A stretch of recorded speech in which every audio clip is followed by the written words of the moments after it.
Hi, BookTube. I'm interrupting my regularly scheduled content to bring you an unexpected sideline video. Here's the situation. 3 weeks ago, Mark from Book Time with Elvis, he introduced a new tag, didn't he? Called What Makes a Classic a Classic.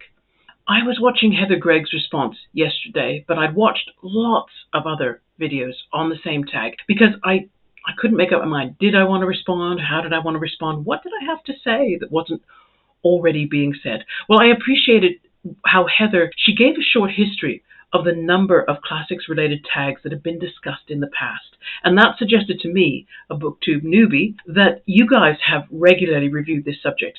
And that's when it struck me. That, to me, was the most important thing in determining a classic, if you will, that the subject should be revisited again and again.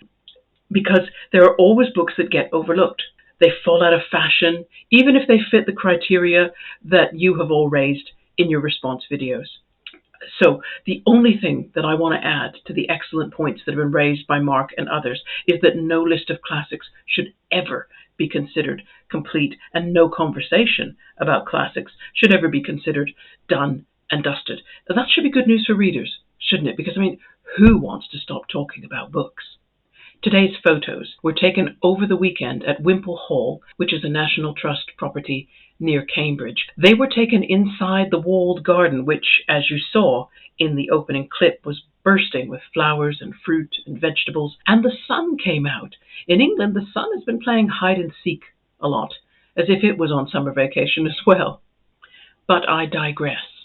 Now, what everyone seems to be doing with this tag is suggesting books that fit the 8 categories listed on the Pan Macmillan website. I've confined my choices to 20th and 21st century books, and mainly those written in my lifetime. Some of these look like they have settled into classic status already, and some are either my guesses or books that felt really powerful to me when I read them.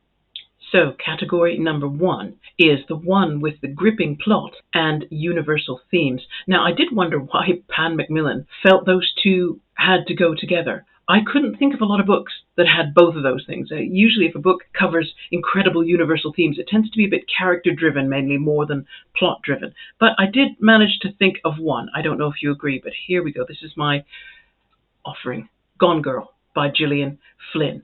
Plot, no problem there. This story turned and turned, and it left me hanging over the edge of some fantastic fictional cliffs. But I believe this book could be considered a classic for the overarching question that it asks, which is, what is truth? What we think of as truth is often determined by what we get to see and what we get to hear about. Gone Girl was a reminder that truth, particularly about people, often stays hidden, and that people perform, and that truth is not that performance, but what you would see if they ever stopped acting. Number 2, the subversive one. Well, I have to go back to my early reviews and put forward Myra Breckenridge by Gore Vidal.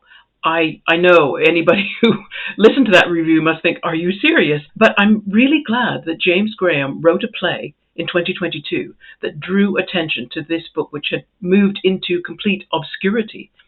The more I think about it, the more I see it as visionary, decades ahead of its time. It was a revolutionary book published in a revolutionary year, 1968. And Myra was so wonderful for the way she pushed boundaries and taboos. Yes, sometimes violently. But when somebody does that, it seems to open up space where people feel that they can question things that they didn't even feel they could talk about before. Category 3, the one which defines a time and place. Well, I couldn't stick to one book here. I'm ever so sorry, everyone. I've got 3, and they are White Teeth by Zadie Smith, What the Body Remembers by Shauna Singh Baldwin, and Big Breasts and Wide Hips by Mo Yan. And I'll tell you why I had to pick these 3. They are what I like to call panoramic fiction, and I love these sorts of novels that sweep over time and they capture historic changes by observing the effects of those changes on a few ordinary characters. By the time these novels are finished, you feel as though you have grown up with the protagonists, lived their lives, and also lived a piece of history. With Mo Yan, it was 20th century revolutionary China. With Shauna Singh Baldwin, it was the partition of India. And with Zaidi, it was the final quarter of the 20th century in England. Category 4, the complex, groundbreaking one. Okay, I still picked 2. You guys, I won't do this for the whole video, okay? I will stick to one title mostly, but there came points where I couldn't limit it to one. So what I have nominated for this category are The Good Soldier by Ford Madox Ford and Beloved by Toni Morrison. Now, The Good Soldier was one of the earliest examples. It was published in 1915. There we go. It was one of the earliest examples of an unreliable narrator, a narrator whose role in the story could be seen as either hero or villain, because the evidence as you are presented it could go either way. Beloved by Toni Morrison, of course, I mentioned in my last fiction review. There are many novels written about slavery in the United States, but Beloved, even while it is retelling a true story that Toni Morrison learned while she was researching a work on nonfiction on slavery, the novel has so many literary echoes as well. It is a recreation of Medea. It's a psychological horror, like Henry James's Turning of the Screw. And the narrative is poetic, and it weaves through time and space and impressions in so close to Virginia Woolf. So that's why I believe both these books need to be put forward as classics. Category 5, the one with archetypal characters. Well, one came to me right away. I don't know what you guys will think. I feel that opinion was mixed on this book.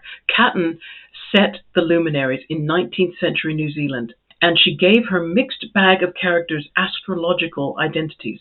Now, she managed to tell a story of gold rush intrigue and romance with historical facts mixed in and real people, and yet also she reflected the positions of the zodiac for the dates during which she was writing, that is, the historical dates. And I nominated for sheer ambition.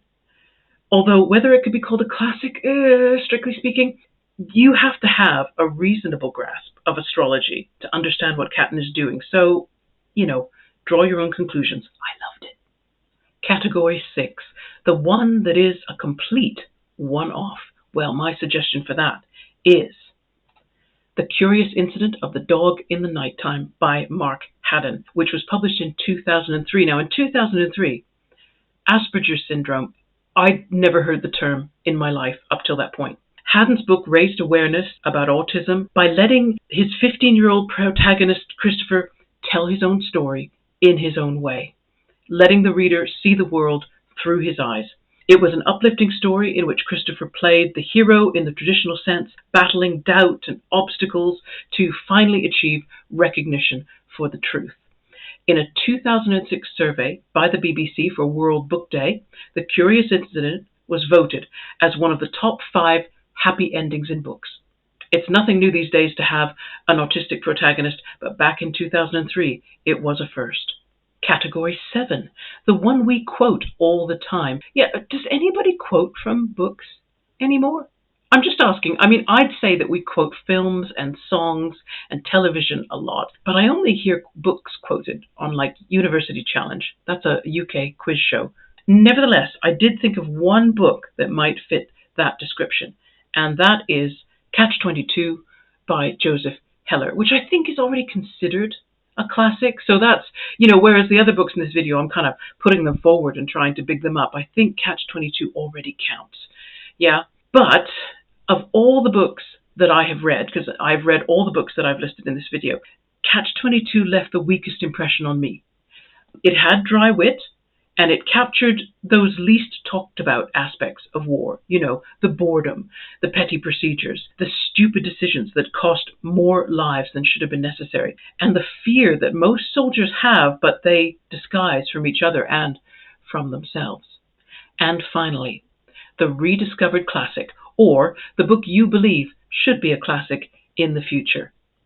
Here we go. Open the envelope.